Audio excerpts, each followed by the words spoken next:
Question लिखिए,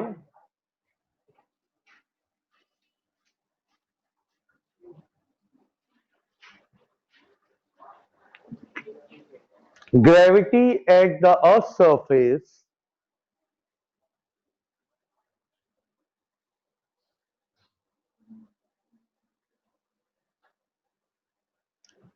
gravity at the earth's surface is 9.8 meter per second square. Find gravity at a depth. Find gravity at a depth 1 by 4 times of radius of Earth. Gravity at a depth 1 by 4 times of radius of Earth. तो बताइए small जी कितना है हमारे पास?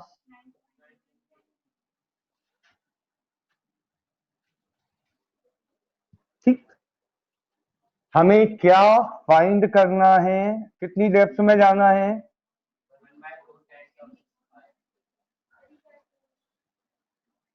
कितनी depth में जाना है? क्या पता करना है?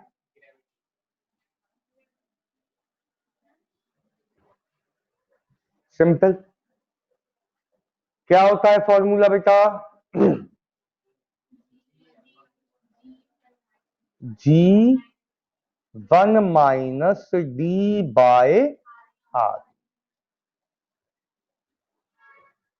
ठीक,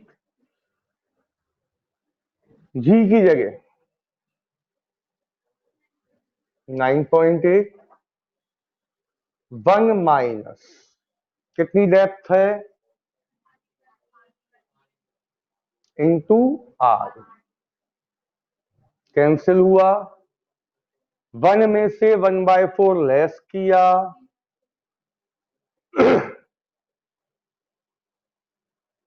ठीक, कोई दिक्कत? तो फाइनली आंसर कितना आ गया?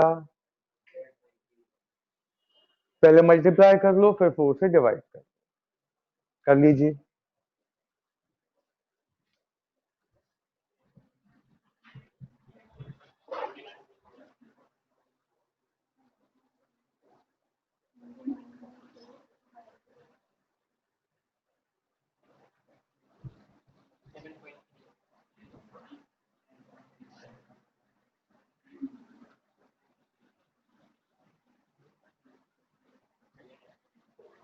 ठीक है,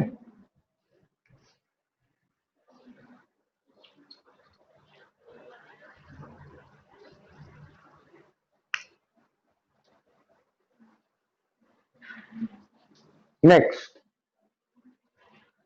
ये तो समझ में आ गया सबको। In how much depth in how much depth gravity will become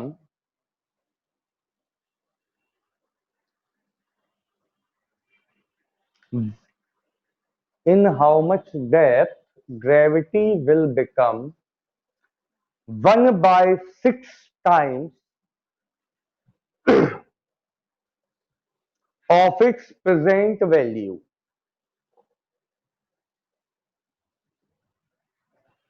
In how much depth gravity will become 1/6 times of its present value. तो बेटा प्रेजेंट वैल्यू कितनी है? ठीक, यहां देखो, इन हाउ मच डेप्थ पूछा है, gravity will become 1/6 times of present value, यही गिवन है आपको। In how much depth gravity will become 1/6 times of rate. तो अब बताइए इस जीडी की जगह आप कितना लिखेंगे? 9.8/6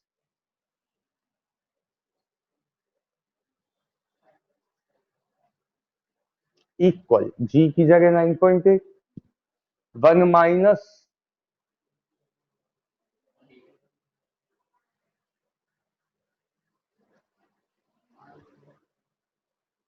आंसर आर ई के टर्म्स में आए।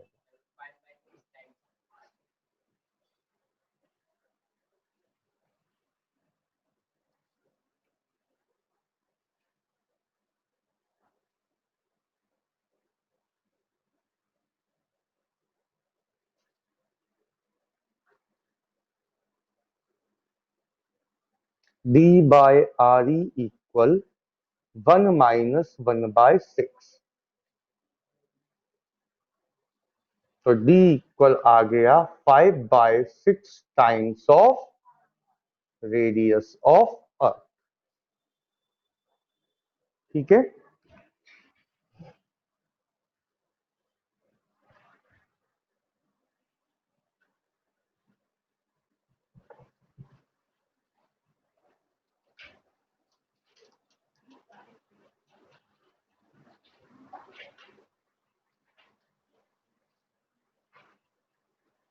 Next question. by how much percent by how much percent the gravity will change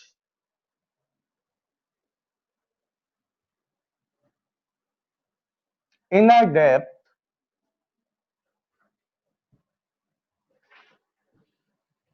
1/8 times of radius of earth?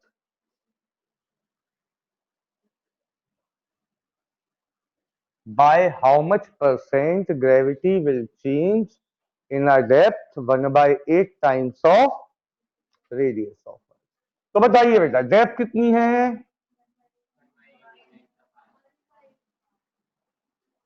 इतना अंदर जाना है।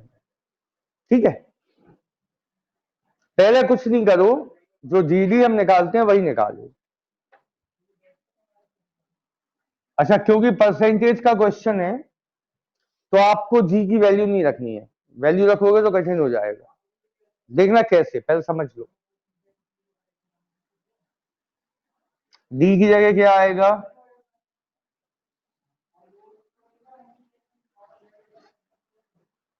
यही होगा, डी की जगह r/8 रखा। अब बताओ कितना बचेगा? यहां तक आया नहीं आया? यहां तक आया। अब सुनो, परसेंट चेंज का फॉर्मूला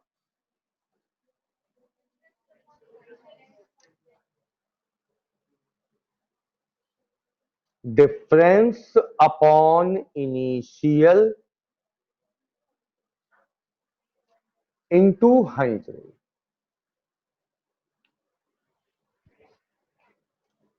परसेंट चेंज का बेटा आपको बताया था मैंने फॉर्मूला। ठीक, आप देख लो, किसी भी चीज में जब कोई चेंज आता है और हमें उससे परसेंट में कन्वर्ट करना हो तो उसका एक ही फॉर्मूला है। जनरल लाइफ में भी एक ही फॉर्मूला है, डिफरेंस ऊपर लिखो, इनिशियल वैल्यू नीचे और 100 से मल्टीप्लाई करो। जैसे मान लीजिए वही मोबाइल का एग्जांपल, 5,000 का मोबाइल था, सस्ता हो गया 3,000 का हो गया, तो डिफरेंस कितना आया? 2,000। इनिशियल 5,000 मल्टीप्लाई बाय 100, तो 2/5 इंटू 100, 40% का डिफरेंस आ गया। ठीक है, फिलहाल अपने क्वेश्चन में क्या है, डिफरेंस क्या आएगा? पहले ग्रेविटी कितनी थी, अब कितनी है?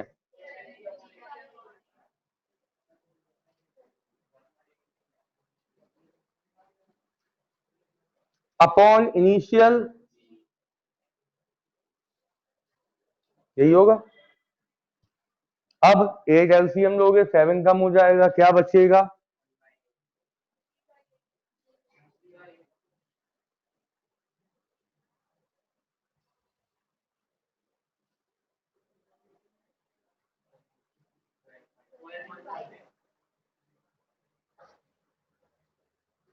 That's one. क्लियर है?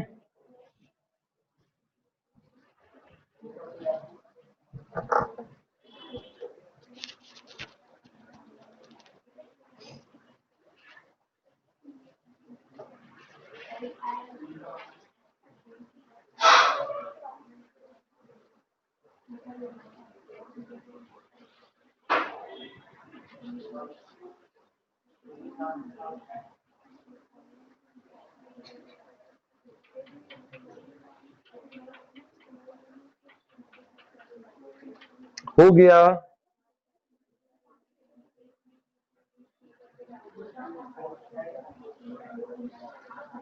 तो ये टॉपिक था इफेक्ट ऑफ डेप्थ।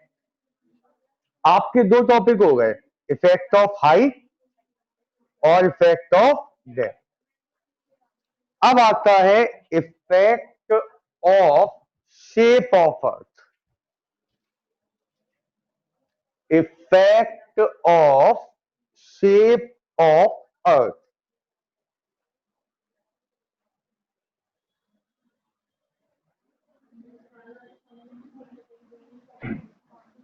समझना।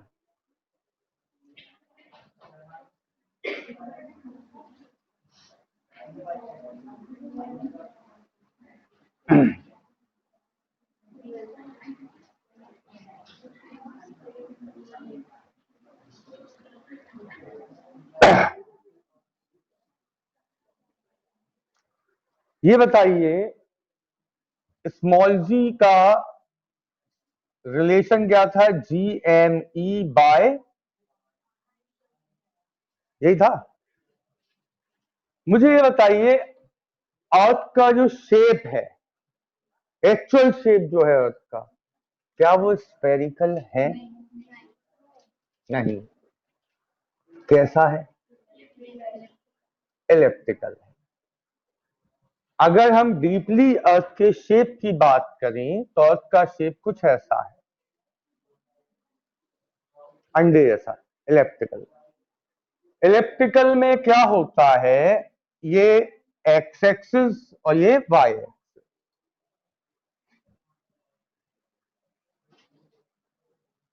मेरे ख्याल से इसे कहते हैं इक्वेटर लाइन और इसे पोल लाइन।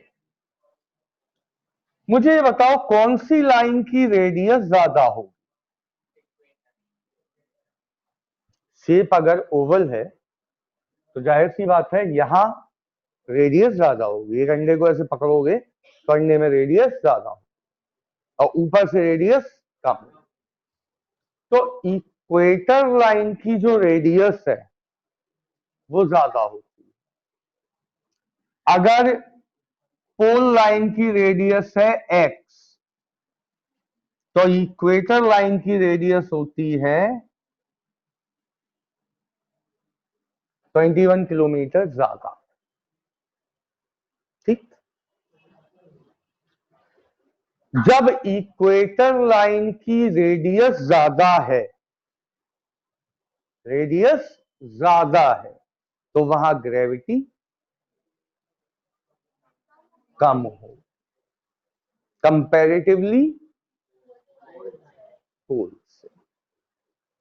तो अगर क्वेश्चन आपसे पूछा जाए कि पोल लाइन पर ग्रेविटी कम होती है या इक्वेटर लाइन पर, तो कहां कम होती है? Equator line. पोल लाइन पर ग्रेविटी अगर 9.8 है तो इक्वेटर लाइन पर ग्रेविटी 9.8 उससे कुछ कम होगी। क्यों कम होगी? Because the distance because of radius of equator line is more as compared to polar line. When the radius is more, then gravity will less. ठीक। तो तीन चीजें हैं। क्या क्या? इफेक्ट ऑफ हाइट, मून पे चले जाओगे ग्रेविटी कम हो जाएगी। इफेक्ट ऑफ डेप्थ, किसी माइन में चले जाओगे ग्रेविटी कम हो जाएगी। Effect of shape, equator line पे जाओगे ग्रेविटी कम हो जाएगी। चौथा आता है effect of rotation of earth. ठीक, ये पूरी डेरिवेशन है, इसको बाद में कराया जाएगा, फिलहाल ये क्लियर हो गया आपको।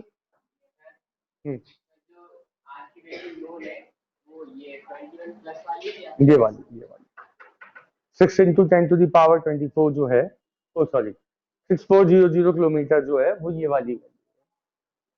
उसमें जब आप 21 और ऐड करोगे तब आएगी इक्वेटर लाइन की रेडियस। ठीक है, एक और आएगा effect of rotation of earth, उसकी लंबी डेरिवेशन है वो, नहीं वो खत्म है ग्रेविटी, इसके बाद आगे बता रहे क्या है। इसे लिखना नहीं है, नोट्स में मिलेगा आपको।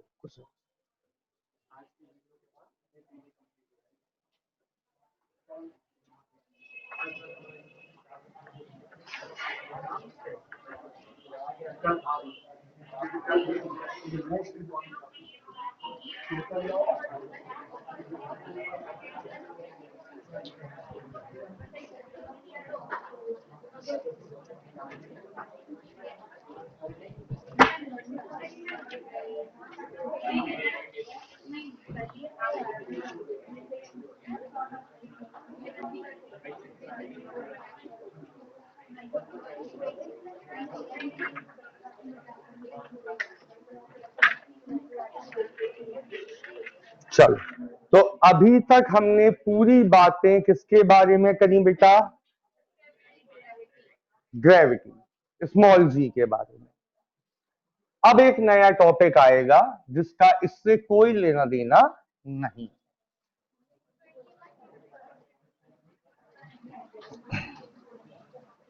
टॉपिक है ग्रेविटेशनल पोटेंशियल एनर्जी। लिखिए,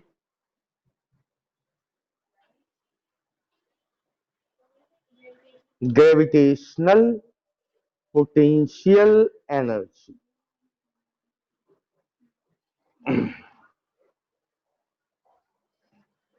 बस इतना लिखने के बाद रुक जाइए, अब आराम से पहले पूरी डेरिवेशन समझिए।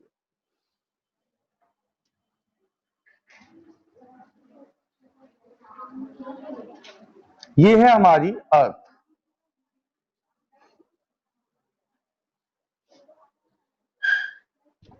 अगर पूरे यूनिवर्स की बात की जाए, उस पूरे यूनिवर्स में केवल अकेली अर्थ अगर हो, अकेली हो, तो आप इसे क्या कहोगे? आइसोलेट। आइसोलेट का मतलब अब आप सबको अच्छी तरह मालूम है, जब कोई बिल्कुल अकेला हो तो उसे कहते हैं आइसोलेट, वो आइसोलेशन में चला गया। ठीक है, तो अगर अर्थ अकेली है तो वो क्या है? आइसोलेट। लेकिन अगर अर्थ से आर डिस्टेंस पर मून है,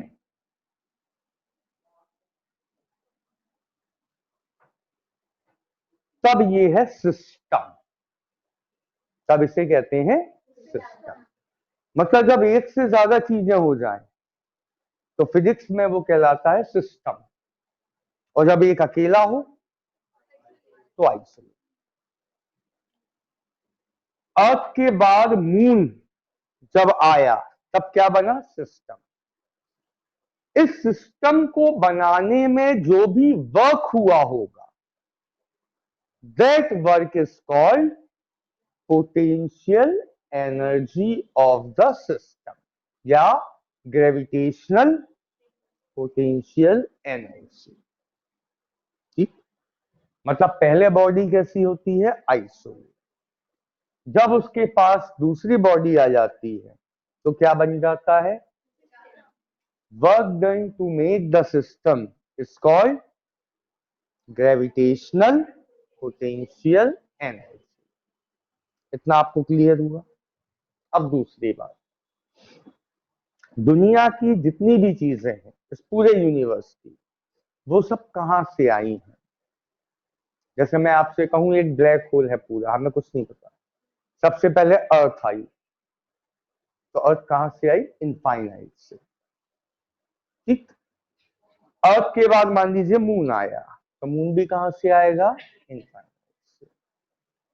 तो वर्क डन जो होगा वो एक्चुअल में कहां से लाएंगे बॉडी को? Infinite.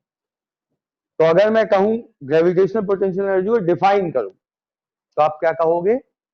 Work done to bring a body from inside the, या to make a system. Work done to bring a body from infinite to make a system is called gravitational potential energy. यहां तक आपको clear है? अब सुनिए, ये तो होगा एक्सिस, एक मास ये है, एक मास ये है। अब हो सकता है ये मून हो सकता है ये सन हो, कोई भी हो सकता है। तो हम इस मास को मान ले रहे हैं m1। दूसरा जिसे हम लाएंगे उसका मास क्या होगा? m2। ठीक। लाके हमें ओरिजिन से कितनी दूर रखना है? r। इतना आपकी समझ में आया नहीं आया? यहां तक क्लियर है? कहां से लाना है?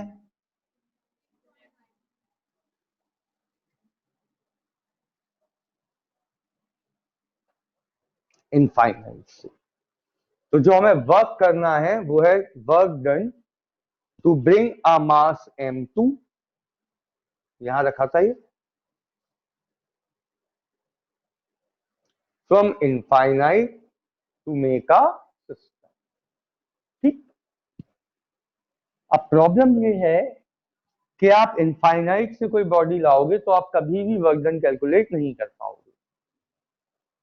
क्यों नहीं कर पाओगे?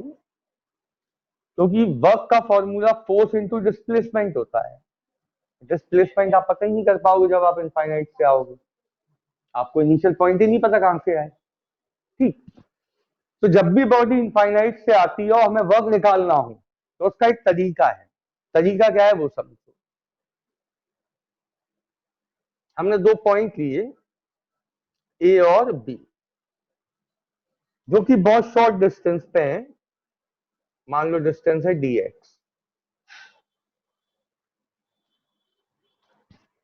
और ये जो ए पॉइंट है ये ओरिजिन से, याद रखना डिस्टेंस हमेशा ओरिजिन से नापेंगे। तो ओरिजिन से ए की डिस्टेंस क्या है?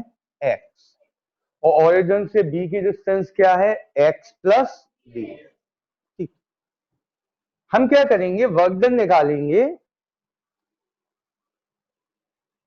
इस m2 को b से a तक लाने में। ये तो हम निकाल सकते हैं क्योंकि ये वैल्यूज तो नोन होंगी। जो वर्क आएगा उसका हम कर देंगे इंटीग्रेशन।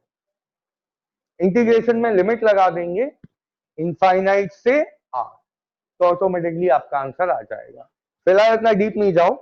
अभी तो आप ये समझ लो कि हमें वर्क कैलकुलेट करना है to shift the mass m2 from point B to point A। We have to calculate the work done to shift mass m2 from point B to point A। ठीक। कोई डाउट है यहां तक? नहीं। सुनो ध्यान से, वर्क का फॉर्मूला इंटीग्रल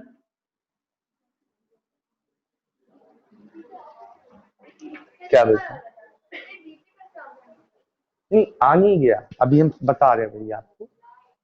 नहीं लाइव ही नहीं है, इतना पार्ट अभी भूल जाओ, इसको हटा दो। अभी अभी हम एक जनरल बात कर रहे हैं कि अगर एक मास है m1, उससे x प्लस dx डिस्टेंस पर दूसरा मास रखा है m2, अगर उसे m2 को हमें थोड़ा भी शिफ्ट कराना हो तो वक्त कितना करना हो? अभी हम इनफाइनाइट की बात नहीं कर रहे। तो एफ इंटू डी एक्स। बेटा जिसे इंटीग्रेशन नहीं आता है उसे मैं भी बैच के बाद सिखाऊंगा, आप लोगों को भी शायद नहीं आता होगा इंटीग्रेशन अभी। अब ये बीच में से आ गई डेरिवेशन तो कर लो फिलहाल। एफ की जगह क्या आएगा, अच्छा ये तो समझ ही लो, वर्क का फॉर्मूला ये वाला तब लगता है जब फोर्स वेरिएबल हो। याद रखना, वर्क का एक फॉर्मूला होता है फोर्स इंटू डिस्प्लेसमेंट, ये एक जनरल फॉर्मूला है, ये तब अप्लाई होता है जब फोर्स कांस्टेंट हो। जैसे आप हाईवे पे कार चला रहे हैं, आपने पूरा एक्सीलरेटर दबा रखा है, वही एग्जाम्पल सबसे बेस्ट है, पूरा एक्सीलरेटर दबा रखा है तो आप फोर्स कैसा लगा रहे हैं, कांस्टेंट, तब ये लगेगा। अगर आप शहर में सीपरी में कहीं कार चला रहे हैं, पूरा दवाई नहीं खाओगे, ठीक है ना, तो तब फॉर्मूला ये लगेगा, इंटीग्रल फोर्स इंटू डिस्प्लेसमेंट। अभी फिलहाल डिस्प्लेसमेंट कितना हुआ है, dx, तो यहां आया dx। f की जगह, अच्छा एक चीज और, लिमिट हमें आना कहां से है, इनफाइनाइट से, और कहां आके रुकना है, r डिस्टेंस। डिस्टेंस कहां से नाप रहे हैं आप, ओरिजिन से, ओरिजिन से कितनी दूर रखा है, इनफाइनाइट से, और ओरिजिन से कितनी दूर रखना है, r, तो लिमिट क्या रहेगी, इनफाइनाइट से r, इनफाइनाइट से r। ये लिमिट कैसे लगती है वो सब लोग समझ लें। नीचे जो आता है उसे कहते हैं लोअर लिमिट, जो इनिशियल पॉइंट होता है उसकी पोजीशन लोअर लिमिट, और जो फाइनल पॉइंट होता है उसकी पोजीशन अपर लिमिट। पोजीशन कहां से नापते हैं, ओरिजिन से, तो ओरिजिन से इनफाइनाइट कितनी दूर था, इनफाइनाइट, ओरिजिन से कितनी दूर रखना है, तो lower limit infinite, upper limit r। f की जगह g m1 m2 अपॉन, क्या होता था formula, g m1 m2 upon distance का स्क्वायर। तो m1 से m2 तक की डिस्टेंस, सॉरी m1 से, अब यहां पे रख दी ना a पे, तो m1 से m2 तक की डिस्टेंस कितनी है, तो अपॉन में क्या आएगा, इतना सबकी समझ में आया,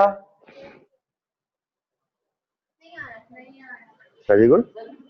मेरे और आपके बीच में जो फोर्स लग रहा हो उसका फॉर्मूला क्या होगा, जी m1 m2 अपॉन डिस्टेंस का स्क्वायर। m1 यहाँ पे m2 रख दिया, किसका आया है, m2 अपॉन डिस्टेंस का स्क्वायर।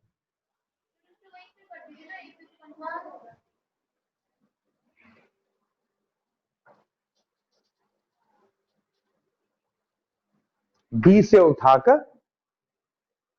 कहा रख दिया, ए पे, तभी तो फोर्स लगाया, तो डिस्टेंस अब कितनी बची, x, बी से उठाया, बी से उठाया और कहा रखा, ए पे, तो अब m1 से m2 तक की डिस्टेंस कितनी है, x, ठीक है। कौन कौन बाहर निकल आएगा, जिस किसी की शक्ल इससे नहीं मिलेगी, dx से, वो सब बाहर आ जाए, ठीक। ये मैं आप लोगों के लिए बेसिक चीजें बता रहा हूं, जिस किसी की शक्ल dx से नहीं मिलेगी वो सब कांस्टेंट है, बाहर आ जाएंगे। तो कौन कौन बाहर आएगा, g m1 m2, तो w अब क्या आएगा,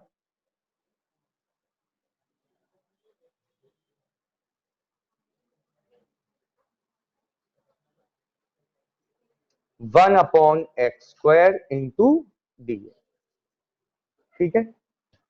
अब एक्स स्क्वायर को ऊपर ले जाएंगे,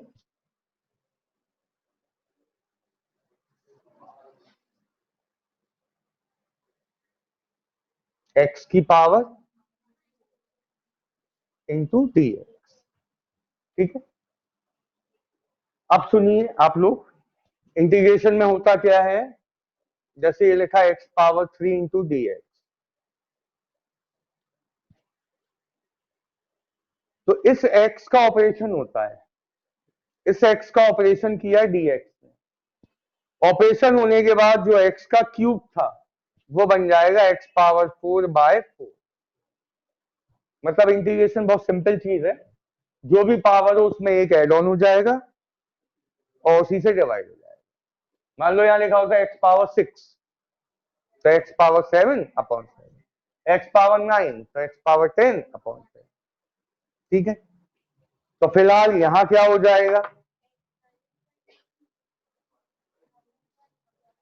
GM1M2 x की पावर -1, इसमें एक ऐड करूं तो क्या आएगा, x की पावर -1 और उसी से डिवाइड। ठीक है, लिमिट क्या चल रही है, इनफाइनाइट से आ। -1 को तो पहले बाहर निकाल लो, तो W आ जाएगा माइनस का GM1M2 और इस x पावर -1 को लिख लिया 1/x। ठीक है, यहां तक समझ में आया। अब सिंपल लिमिट अप्लाई कर दो, तो लिमिट अप्लाई कैसे होगी, W इक्वल माइनस का GM1M2, पहले इस x को रिप्लेस करेगी अपर लिमिट, तो 1/r माइनस 1/इनफाइनाइट, 1/इनफाइनाइट होता है 0, तो कुल मिला के W क्या आ जाएगा,